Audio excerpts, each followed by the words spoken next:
Yeah, I'm up for that. Can So do. we had a couple of shows drop in the last few weeks. About the only things we've got going that's comic book related at the minute. Both brand new, both are just a few episodes in. The first one we want to talk about is The Preacher, which is an adaptation of Garth Ennis's and Steve Dillon's much loved comic book series. Do you two have any experience with Preacher as a comic book? Yeah, I've read the first volume thing. Yeah. Yeah, I've read that, but then I just never had a chance to pick it up again. It's the same with Saga as well. I've got to stop doing that. Read the first volume and then just like, I've got other stuff to do. Yeah, I know what you mean. I mean, if something doesn't grab you and compel you to continue, then that's just how it is. But I'm interested to hear, like, what did you think of the tone of of Preacher? Because it's quite a, I would say divisive, but people absolutely love it. It's a very bold book. It wasn't what I expected when I read it at the time, but like as I've kind of grown up and found what I enjoy more, like it really did. It does hit that right kind of sensibility that I have. Yeah, So I am one of those people who really loved it. I just haven't had time to pick it up or the money to pick up the next volume and read it on. yeah. I But don't. then again, the show came along and I was like, do I just wait for the show? And I ended up just waiting for the show. Yeah. Do you have any experience with that, Alex? I don't think you've read it before, have you? Haven't read it and deliberately haven't started reading it since the show started. I watch it with my other half, and she gets annoyed when we're watching things that I've read about anyway. When I obviously know what's going to happen Oh, next. It was bad enough with Game of Thrones, but yeah, we're really enjoying the show, and the twists and turns in that are really they're good to get clean, fresh into it. yeah. I'm probably going to pick it up in the closed season and read start to finish, because I think by that point it'll have diverged enough, or will be on its way to diverging from the books. It's usually what happens. But the show is, yeah, it's brilliant. Yeah, I mean, it's Diverging's right. It kind of diverged a bit in the first episode because Jesse in the book, you know how that like the I don't want to spoil anything for you. And on this show, we don't know what this thing is yet, so I'm going to talk around this a little bit. But this the kind of spirit that comes and starts embodying people, like getting into people. It was just exploding dudes, and then Jesse survived it. And in the book, it goes into him, and he kind of erupts with this power that destroys his town. So he doesn't get to stay with his congregation. He goes on like a road trip, and it becomes like an on the road story.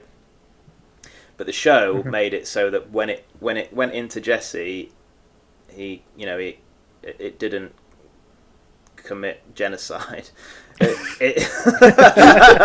He's decided, I'm going to stick around. I'm going to finish what I came here to do, and I think it's a beneficial thing to do with a show because you want, well, practically speaking, you want to be able to reuse your sets, and you want to be able to have characters that reoccur. You can't really do that while you're completely fucking around, going all over the country and world looking for. I'm not going to spoil it. So I'm quite glad it's gone different. It makes it more interesting for someone who has read the books to see what they might do. Obviously, some of the same things are going to happen, and some of the same characters are going to crop up, but maybe in a different order. It'll have that Walking Dead type thing to it, where it keeps everyone guessing, readers and non-readers alike. So that's pretty good. Yes, Ennis is a bit of a. He's a bit much. Nutcase. He's a bit much for me, Alex. Like, I don't know about you, Scott, because you said that you really liked the Yeah, sort of I got sensibilities into of it. it. But fuck me, he is. He's a little bit close to the bone sometimes, and the show has moments of it, but I think is a bit more toned down, which I'm glad of because I've been kind of enjoying the vibe of it. Seems a bit more steady. I like the pacing quite a lot. It's quite deliberate, and you're getting into these characters a bit more, and it's less about the shock and awe. So yeah, I've been enjoying that. anything else you guys want to say about Preacher so far? I mean, how much of it have you watched? I've literally only had time to watch the pilot. Okay. First episode. It's not really a pilot, is it? Got season order pretty quick. Yeah. But yeah, I like because I knew obviously Dominic Cooper was Preacher. Like I was like, yes, awesome. I love Dominic Cooper. Yeah, if you read my Warcraft review on OurLives.net, you'll know I really enjoyed Dominic Cooper. Actually, I don't know if I put that in the review. I don't know. All right. No, but I knew that, but I didn't expect to see Rudy from Misfits in it. I was like, he's obviously Jesse, I think, is it the guy who drinks blood and then I'm out. Cassidy. Cassidy. Yeah. Cassidy, that's it. Not Yeah. Jesse's Yeah. Preacher. Yeah. It's. But yeah, I quite like that was him. awesome. I think that Cassidy's probably, for me, a better cast. I like Dominic Cooper as well, but he doesn't. He doesn't fit the role perfectly in my mind. He's. I don't know what it is. I think he's just too nice. He's kind of a gentlemanly fellow.